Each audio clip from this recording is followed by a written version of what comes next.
Hello अस्सलाम वालेकुम दोस्तों। आज हम फिर से चाइनीज़ प्रोडक्ट के बारे में बात करेंगे कि किस तरह वो किसी कंट्री को अपने प्रोडक्ट सेल करके उसे अपने कंट्रोल में लेता है ट्रेडिंग के साथ। तो चलिए देखते हैं। आज हम हर सोशल मीडिया प्लेटफॉर्म हो या मेन स्ट्रीम मीडिया पर देख सकते हैं हैशटैग बाइकॉट चाइना ट्रेंडिंग पर है। इसकी वजह यह है कि चाइना के वजह से हमारे 20 जवान शहीद हो चुके हैं और हमारे कुछ लोग इसे चाइनीज़ प्रोडक्ट तोड़कर इसका बाइकॉट कर रहे हैं। ये प्रोडक्ट वो हैं जो इन्होंने पहले से ही ख़रीद ली है। ख़रीदे हुए प्रोडक्ट का बाइकॉट करने से चाइना को कुछ नुकसान नहीं होने वाला। अगर हम चाइनीज़ प्रोडक्ट ना ख़रीदें और इनका टोटली बाइकॉट करें तो इसे इसका नुकसान होगा। बट वहाँ की गवर्नमेंट जो कि डिक्टेटर गवर्नमेंट है कम्युनिस्ट पार्टी की, वो बहुत स्मार्ट तरीके से खेलती है, इकोनॉमिकली, पॉलिटिकली और जोग्राफिकली। चाइना का बॉर्डर इशू सिर्फ इंडिया के साथ नहीं है, वो सेम चीज़ ताइवान के साथ भी कर रहा है। कंट्री एक दूसरे के साथ ट्रेडिंग क्यों करते हैं? क्योंकि उन्हें चीप प्रोडक्ट मिल सके और बेटर क्वालिटी प्रोडक्ट मिल सके, और जो प्रोडक्ट उनके पास मैन्युफैक्चरर नहीं होते हैं वो प्रोडक्ट भी वो ट्रेडिंग के ज़रिए मंगवा सके। जैसे कि इंडिया में यूएस के कॉल सेंटर हैं, क्योंकि उन्हें इंडिया में कॉल सेंटर बनाना सस्ता लगता है as compare with US. Trading करना इतना अच्छा है। 1% increase in trade to GDP ratio is equal to increase 0.45 GDP per capita. मतलब ट्रेड जितना करोगे उतना जीडीपी बढ़ेगा कंट्री का। पर अगर किसी कंट्री जो अनडेवलप है और अंडर डेवलप है, उनके पास ऐसा ना ही कोई नेचुरल रिसोर्स है और ना ही कोई ऐसा स्पेशल प्रोडक्ट है जो वो किसी कंट्री को एक्सपोर्ट कर सके, अगर वो कंट्री सिर्फ इंपोर्ट ही करे तो उन्हें भारी नुकसान होगा। इसीलिए वो इंपोर्ट टैक्सेस लगाती है, जिसे ट्रैफ कहा जाता है। ट्रैफ किसी कंट्री पर इकोनॉमिकल प्रेशर बिल्टअप करने के लिए यूज़ किया जाता है। Misuse of trade and tariff. 2001 में चाइना ने WTO का हिस्सा बना। WTO का मतलब होता है वर्ल्ड ट्रेड ऑर्गेनाइजेशन। वो अपने ट्रेड काफ़ी हद तक ओपन कर सके, इसलिए वो हिस्सा बना। आज 20 साल बाद देखें तो चाइना ने पूरी तरह से इसे मिस यूज़ किया है।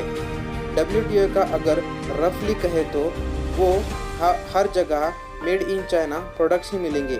चाइना तो एक्सपोर्ट करता है, पर इंपोर्ट करने पर वो इतना इंटरेस्टेड नहीं होता। जैसे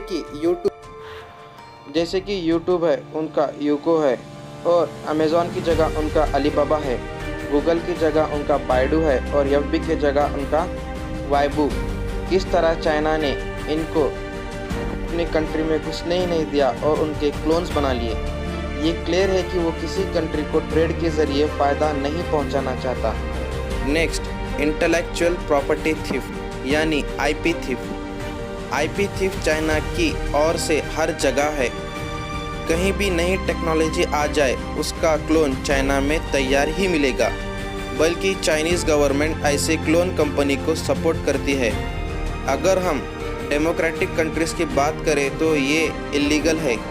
चाइना में ऐसे रूल्स हैं कि अगर आपको चाइना में बिजनेस करना है तो आपको आपका आईपी ट्रांसफ़र करना होगा उनके चाइनीज़ पार्टनर के साथ।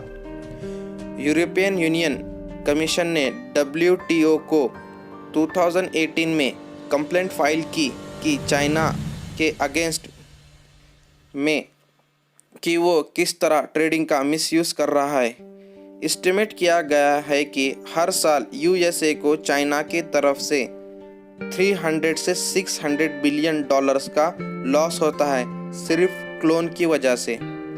डंपिंग स्ट्रैटेजी का सीधा मतलब है कि आपको अपना पर्टिकुलर प्रोडक्ट किसी कंट्री में लोएस्ट प्राइस में सेल करना है।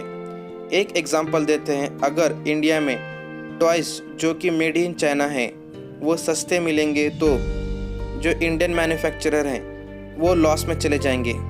इस तरह से चाइनीज़ कंपनी उस सेक्टर में मार्केट शेयर को कंट्रोल करेगी और इंडियन मार्केट को ख़त्म कर देगी।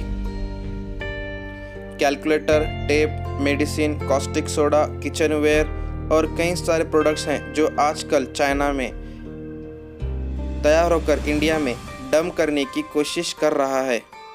चाइनीज़ गवर्नमेंट उनके लोकल मैन्युफैक्चरर को एक्सपोर्ट सब्सिडीज़ देती है कि इसलिए वो अपने प्रोडक्ट एक्सपोर्ट करे और इसी वजह से हमें चाइनीज़ प्रोडक्ट सस्ते मिलते हैं। चाइना ने स्टील और एल्युमिनियम की डंपिंग ऑस्ट्रेलिया में की है और यूरोपियन कंट्रीज़ में भी कुछ इस तरह ही हाल है। यूरोपियन यूनियन ने स्टील डंपिंग को रोकने के लिए टैरिफ बढ़ा दिया है। इस डंपिंग की वजह से डोनाल्ड ट्रंप ने चाइना से ट्रेड वॉर शुरू कर दिया। यही वजह है चाइना अपनी डंपिंग स्ट्रैटेजी की वजह से इतना ज़्यादा एक्सपोर्ट करता है और बहुत कम इंपोर्ट करता है। इसी वजह से वो दूसरे कंट्रीज़ के लोकल इंडस्ट्री को टोटली ख़त्म कर देता है। Next, politically Chinese spy. China बहुत सारे कंट्रीज़ के इंटरनल अफेयर में अपना इंटरफेयर करने की कोशिश कर रहा है। एस्टिमेट किया गया है चाइना ने हज़ारों वीचैट के फेक अकाउंट निकाले ऑस्ट्रेलियन पीएम को डिफेम करने के लिए।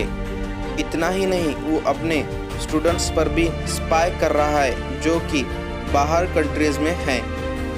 ऑस्ट्रेलिया में एक चाइनीज़ लड़के ने चाइना के खिलाफ हो रहे प्रोटेस्ट में हिस्सा लिया तो चाइनीज़ गवर्नमेंट उसके घर पहुंच गई जो कि चाइना में है। Debt trap of China. तो अब हम देखेंगे डिप ट्रैप ऑफ चाइना क्या है। अब तक हमने वेस्टर्न और एशियन कंट्रीज़ के बारे में बात की, अब अफ्रीकन कंट्रीज़ के बारे में बात करते हैं। चाइना अफ्रीकन कंट्रीज़ में इंफ्रास्ट्रक्चर बिल्टअप करता है और उन्हें लोन्स देता है क्योंकि उसे पता है ये गरीब कंट्रीज़ उसका लोन वापस नहीं कर सकते, तो उनके मेजर एरिया को फिज़िकली ऑक्यूपाई कर लेता है। एग्जाम्पल के तौर पर 2018 में ज़ाम्बिया ने अपना नेशनल इलेक्ट्रिसिटी बोर्ड चाइना को हैंडओवर कर दिया क्योंकि वो उसका लोन वापस नहीं कर सकता था। केनिया में भी यही हुआ, उसने पोर्ट ऑफ मोम्बासा जो कि सबसे बड़ा पोर्ट है उसे चाइना ने ऑक्यूपाई कर लिया। नाइजीरिया भी बहुत जल्द ही इसका शिकार होने वाला है। एशियन कंट्री के साथ भी कुछ ऐसी ही हालत है। मालदीव के एक आइलैंड को भी चाइना ने ऑक्यूपाई कर लिया है। श्रीलंका के हम्बनटोटा पोर्ट को जो कि चाइना ने बिल्टअप किया और श्रीलंका उसका लोन वापस नहीं कर सकता, इसलिए चाइना ने उसे भी फिज़िकली ऑक्यूपाई कर लिया जो कि पूरे 15,000 एकड़ का है और ये 99 ईयर के लिए चाइना के कंट्रोल में होगा। चाइना के बेल्ट एंड रोड इनिशिएटिव पर भी काफ़ी सवाल उठ रहे हैं। चाइना में डिक्टेटरशिप की वजह से कोई फ्री मीडिया या अपोजिशन नहीं है जो उनको क्रॉस क्वेश्चन कर सके। इंडिया को चाइना के अगेंस्ट लड़ने के लिए नेक्स्ट लेवल को सोचना होगा। जिस तरह चाइना दिमाग से और ताकत से कंट्री के साथ खेल रहा है, उसी तरह हम भी उसके साथ दिमाग से और हमारी पावर से जवाब दे सके। तो दोस्तों, मिलते हैं अगली वीडियो में किसी और इंटरेस्टिंग टॉपिक के साथ। हमारे चैनल को सब्सक्राइब कीजिए, लाइक कीजिए, शेयर कीजिए, कमेंट